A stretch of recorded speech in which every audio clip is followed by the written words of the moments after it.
Good morning, everyone. What I'm trying to do today, I'm trying to replace the heater valve on a Mercedes W113. My car is a 1968 250 SL. So I figured while I'm going through the process, I will videotape it and share it with the W113 community. What you need to have is or what I'm using a socket, 24 millimeter socket that I'm going to put it over where the heater valve is. Then what I'm going to do is let me show you what I have. Is I created a jig. Basically it's a 4 millimeter bolt, and I stacked several washers. You can see I went from a large washer to smaller one that will keep the 4 millimeter nut in place.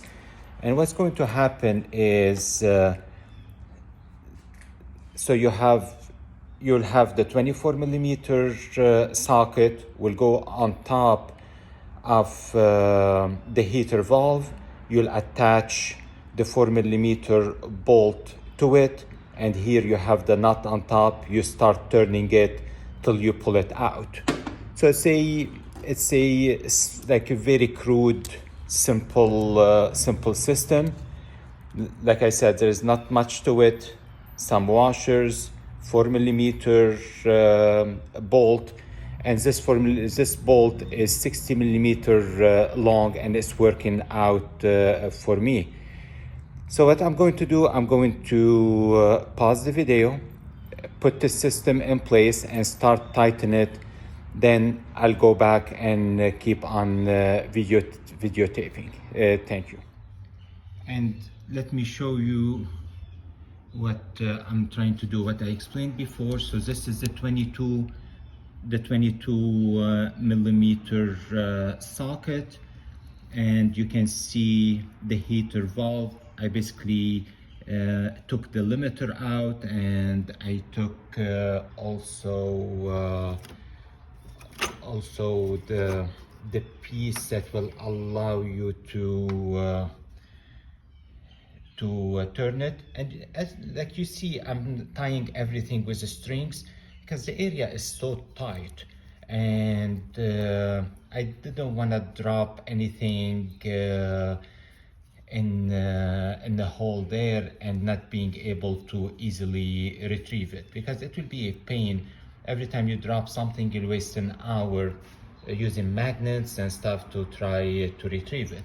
So what I'm going to do next, like I was explaining, so I put the socket in, and you can see here all the washers I have on top of each other.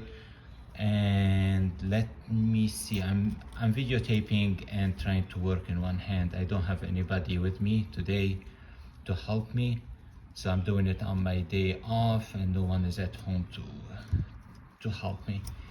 So here is a little tricky because I'm working with one hand. So what you're trying to do, you're trying to turn this 4 millimeter bolt to try to catch the heater valve. Let me see, because I'm doing it, like I said, in one hand. And if it's going to be too difficult, what I'm going to do, I'm going to stop the video and do it, then I will restart. Try one more time before I give up, and I think so. I'm going to stop the video and do it with two hands. It's much easier. Then I'll restart.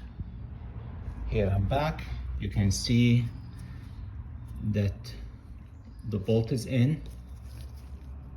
The nut here at the bottom is snug. And what I forgot to tell you, that I sprayed some of the blaster to loosen things up a little, to make it easier to come out, because the heater valve on my car was totally stuck. You can't turn it like in either direction. It was totally jammed. So what I'm going to do, I'm going to just show you a couple turns, then I will turn off the camera. And what I'm doing, basically, I'm tightening this nut, and the more you tighten it, what it's doing is really pulling up at it, and it will keep pulling it slowly till it pulls it all the way. Let's see how this will go. I'll start. I don't want to waste your time. It may take me another 10 minutes or so of turning the nut till I get it out. So I'll stop the video, and I'll continue taping after it comes out, or to show you where I'm at. I'm back. I did a few turns like I was showing you.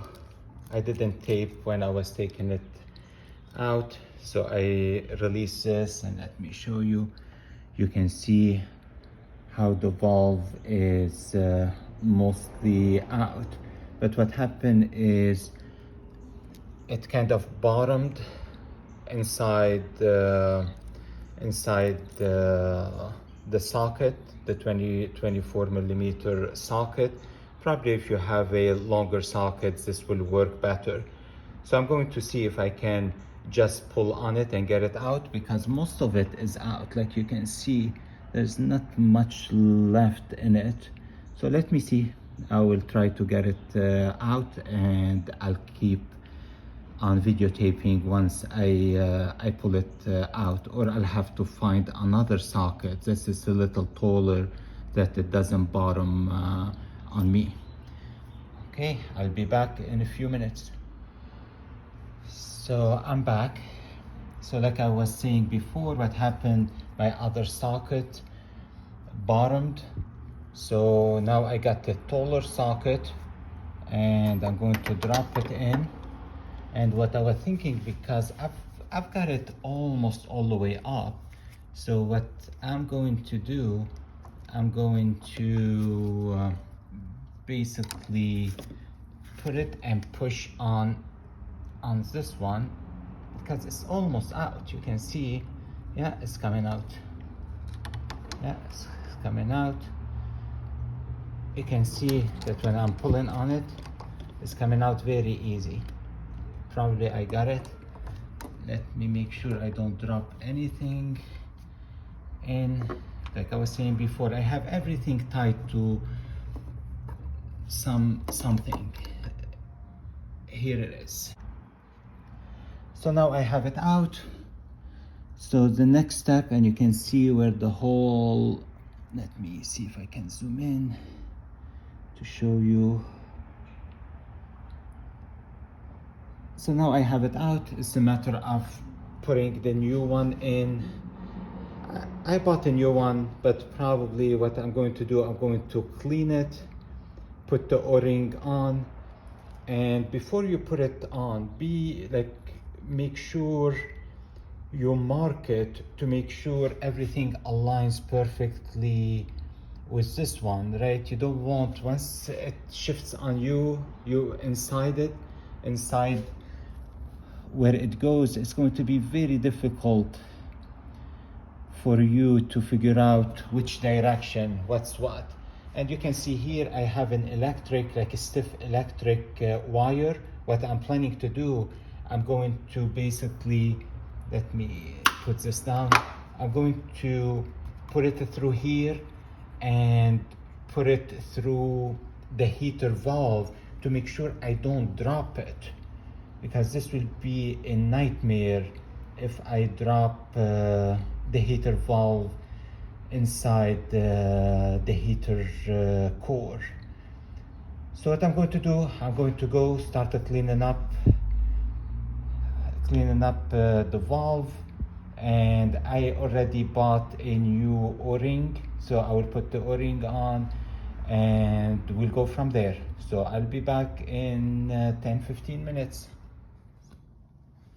So we're going to continue with the installation. like you can see the new valve is in, and I pushed it. You can see the rim, it's not too flush. I pushed it down a little bit, like 1 millimeter or so. Don't push it too far down. And also I put this stiff electric wire right through it. It's in the open position, so the wire goes through the open hole in it, so it's holding it in place. It can't fall in, and it doesn't really fall in unless you push it hard, but as a precaution. And also it shows me, I know that I'm in the open position. Now I have to install the limiter, and the reason, like I said, I pushed it down 1 millimeter down to be able to fit the limiter in. So the limiter is going to go down this way. If you can see, it has it's not like symmetrical, and so it's going to go in this way, and it's going to be in the open position, which is down close to me. Then when we want to close it, it's going to rotate this way, and it will close basically. So the open position is going to be positioned this way. So what I'm going to do, I'm going to turn off the video and to install it, because I will need both hands and I don't have anyone helping me to hold the camera, and I don't want to lose the limiter. So like I was saying, it's going to be installed this way in the open position. Then later when it turns, rotates counterclockwise, it will be in the closed position. So this is important because you want to know what position is the valve in. Open position, this direction, then a closed position when you rotate it counterclockwise. And I keep on repeating it to make sure you put it correctly from the first time, because what I did, I put it wrong. I kind of, without looking at the instructions, I put it open the other direction, so I had to take it out and reinstall it. So I'm going to turn off the video for now. I will install it, then I will restart the video. Okay, so everything now is installed. As you see here, the stopper, the limiter is in place, and this is almost in a closed position. And now you can see, let me move it by hand. You see how it's very easy to move. Before I did it, I couldn't really, it wasn't budging. So it's working. And so the last item is, you see this one here, and let me see if I can zoom in, and you can see the heat box. Also, I need to connect them with the linkage rod, and here is the linkage rod. Mine was missing, so what I did is basically I bought a threaded rod. This is 5 millimeters, and I connected to it this piece and this piece, and it's about, when I measured, it's about 3 inches, but I'll find out. I think it's approximately 3 inches. So I'm going to install this one first in the heater box. Then second one is going to be on the lever here, and everything is going to be functioning. So and probably I'll put some grease on these guys to make sure they're moving freely. Okay, the final step was done. Like you can see, everything is connected, everything is in place. So the next step, I'm going to start the car, and hopefully the new valve will not leak. If it leaks, I'll have to go through the same process one more time. but I think this time I can get it way faster after going through all the hurdles. It wasn't too bad. I mean, it's time consuming, but overall it's not too bad. Thank you for watching this video and good luck with all your car projects.